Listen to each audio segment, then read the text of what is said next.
Nous lisons dans Actes 9, 11, 13, 15 que le Seigneur s'adressa à Ananias en ces termes. « Lève-toi, va dans la rue qu'on appelle la droite et cherche dans la maison de Judas un nommé Saül de Tarse. » Alors Ananias répondit, « Seigneur, j'ai entendu dire par beaucoup combien cet homme a fait de mal à tes saints dans Jérusalem.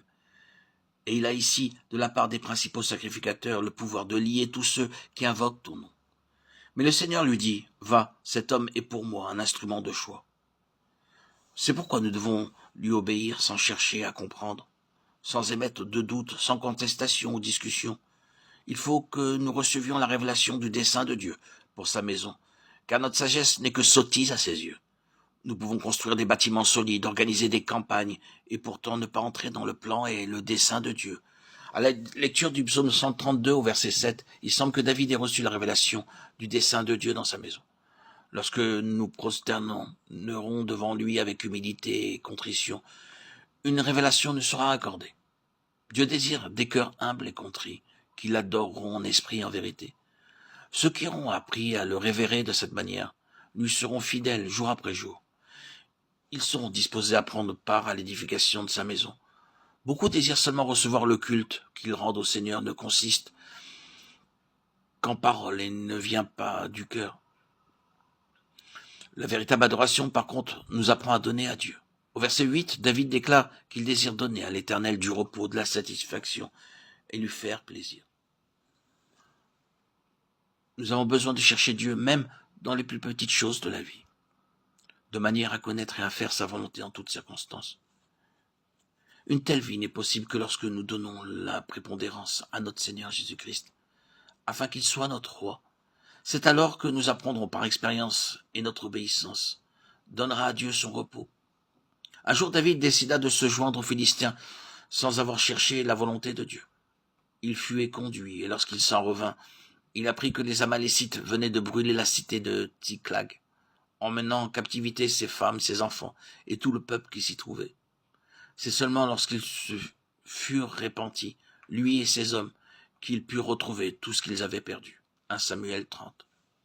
Dans Psaume 132,9, nous voyons la place que la justice et la joie céleste occupent dans l'édification de la maison de Dieu. À mesure que nous accomplissons la volonté du Seigneur, nous devrions nous réjouir en lui, même s'il permet des persécutions, des chagrins, des difficultés et des épreuves dans nos existences. Lorsque nous en serons devenus capables, nous goûterons notre part à l'édification de la maison de Dieu.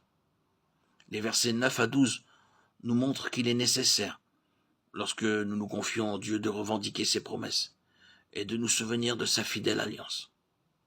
Le verset 13 nous dépeint David régnant à Sion comme roi sur toutes les tribus, après avoir chassé les Jébusiens.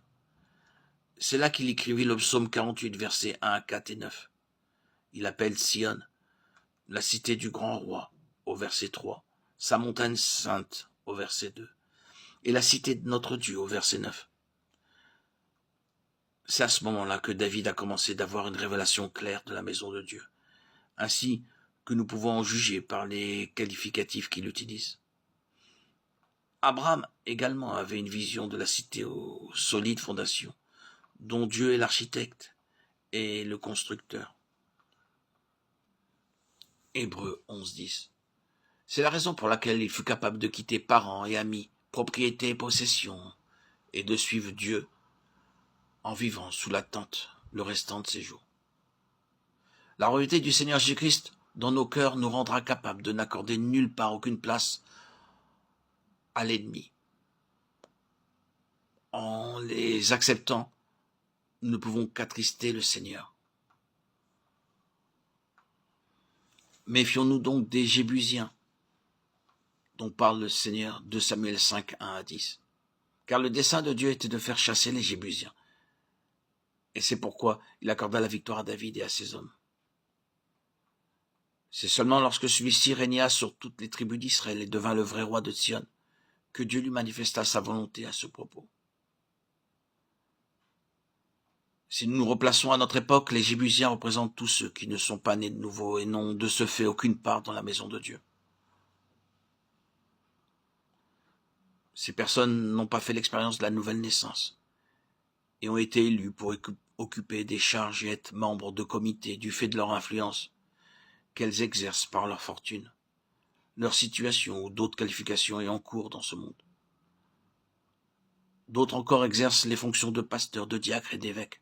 De telles personnes ne peuvent aucunement participer à la vie de la maison de Dieu, ni contribuer en quoi que ce soit à l'œuvre du Seigneur.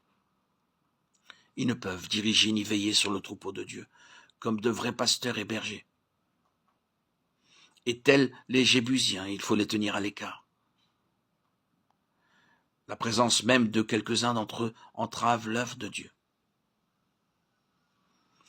Lorsque David entra à Jérusalem, il chassa un grand nombre d'entre eux, mais permit néanmoins à certains de rester, hésitant peut-être à les tracasser, car ils étaient sympathiques et pratiquaient le bien. Il fallut que Dieu punisse David pour qu'il les chasse tous. Il savait que pas une de ses victoires n'avait été remportée par sa propre force, mais par la puissance de Dieu.